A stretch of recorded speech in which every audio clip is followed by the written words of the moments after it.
కడప జిల్లా బ్రహ్మంగారిమఠం మండలం దిగువ నెల్లటూరు గోపిరెడ్డిపల్లె ఎగువ నెల్లటూరు గ్రామానికి చెందిన వైఎస్ఆర్ కాంగ్రెస్ పార్టీ నాయకులు మన్నెం నాగేశ్వర్ రెడ్డి, మన్నెం రవిశంకర్ రెడ్డి, మల్లికార్జున రెడ్డి వారి అనుచర వర్గం సుమారు 150 కుటుంబాలు తెదేపా నియోజకవర్గ బాధ్యుడు పుట్టా సుధాకర్ యాదవ్ సమక్షంలో తెలుగుదేశం పార్టీలో చేరడం జరిగింది. తనపై నమ్మకంతో పార్టీలో చేరిన వారందరికీ సముచిత స్థానం ఇస్తానని, కష్టపడిన వారికి ఎప్పుడూ గుర్తింపు ఉంటుందని ఈ సందర్భంగా తెలియజేశారు.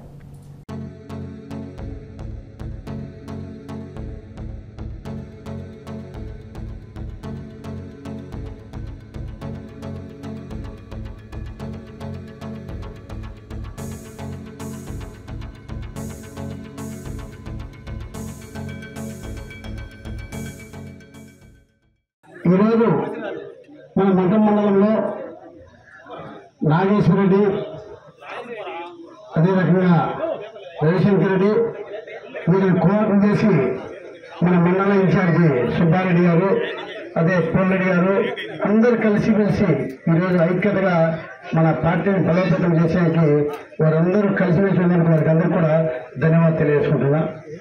ఈరోజు నాగేశ్వర రెడ్డి గారు ఎంతో నీతి నిజాయితీగా, అంటే ఇప్పుడే మన సుబ్బారావు చెప్పారు, అంటే వాళ్ళు ఏ రకంగా పట్టుదల ఉంటారంటే ఊరు కాలిపోతున్నా కూడా మా ఆశయము బాక్సులు ఓట్లు ఉన్నట్టు బాక్సులు మాకు ఇంపార్టెంట్ చెప్పి ఊరు కాలిపోతే లెక్క లేకుండా బాక్సు తల మీద ఎత్తుకుని వచ్చి కాపాడేటువంటి ఘనత ఆ రాజశేఖర్ నాగేశ్వరి కుటుంబంలో ఏంటంటే వాళ్ళ నిజాయితీ ఏ రకంగా ఉంటే మనం అర్థం చేసుకోవాలి. అంటే పట్టుదలకు మారిపోయారంటే నాగేశ్వరి కుటుంబమే. ఇంకా ముఖ్యంగా ఏ పార్టీ ఉంటే ఆ పార్టీలో నిజాయితీ పనిచేయాలా, మనం నమ్ముకునే నాయకుడిని మనం గెలిపించుకోవాలా అని ఆకాంక్ష ఉన్నటువంటి వాళ్ళు 2014-2019లో వారికే ఇక్కడ ఇంతమంది దొంగలు మన పార్టీలో వచ్చారు. ఆ దొంగలు కొంతమంది వచ్చి అతని మీద ఎంతో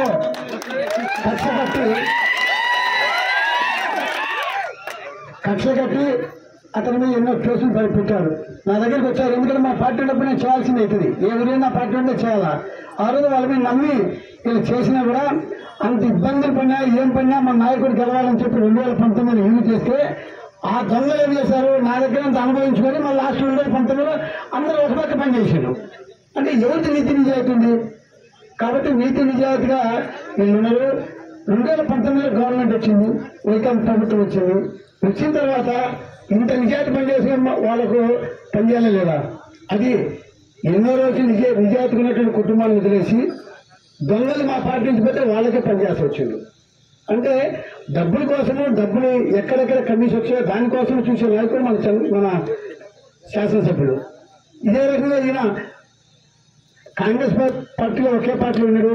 ఎన్నో నాయకుడు ఎవరిని అడగలేదు, లంచం ఇస్తేనే మీరు పని చేస్తారు, లంచం లేకుంటే పని చేయరు, నిరుత్సాహంగా చెప్తుంటారు. మన జగన్ సార్ ఏమంటారంటే ఎక్కడైనా కానీ అవినీతికి పాలన లేదు, ఎక్కడైనా రూపాయలు లంచం ఇవ్వకండి, ఇంత మేలైన గవర్నమెంట్ లేదని మన జగన్మోహన్ రెడ్డి గారు అంటారు.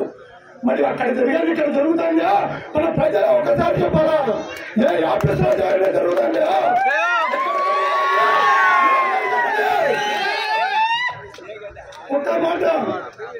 ఒక మాట ఏమైనా అందరూ, నేను ఒకసారి మండలంలోనే రఘురామ్ రెడ్డి సార్ గారిని అడిగా, అయ్యా నీకు నచ్చకుంటే పార్టీ మారు అన్నాడు. అయ్యా నువ్వు వచ్చింది తెలుగుదేశం గవర్నమెంట్ లో చూచావు, నేను జగన్ గవర్నమెంట్ లో జగన్ రక్తం పూసుకొని పుట్టినానయ్యా నేను. అటువంటి నన్ను పొమ్మంటాడు, ఈ పార్టీ నాశనం చేయకుండా నువ్వు దాటుకుంటే బాగుంటుంది అని అడిగా.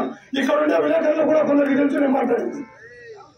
ఇప్పటికి కూడా చెబుతాడా, ఎటువంటి పరిస్థితుల్లో సుధాకర్ గారిని నమ్మి ఇడికి చేరాం, ప్రాణం పోయి మా చివరి శ్వాస ఉన్నంత వరకు అన్నకు ఎప్పటికి కూడా మేలు చేస్తాం, పార్టీలను నిలబెడతాం. ఎందరూ వచ్చినా కానీ ప్రాణానికి వడ్డీ నిలబడతాం. ప్రతి ఒక్కరి కాలు పట్టుకునైనా ఓటేపిస్తాం. సుధాకర్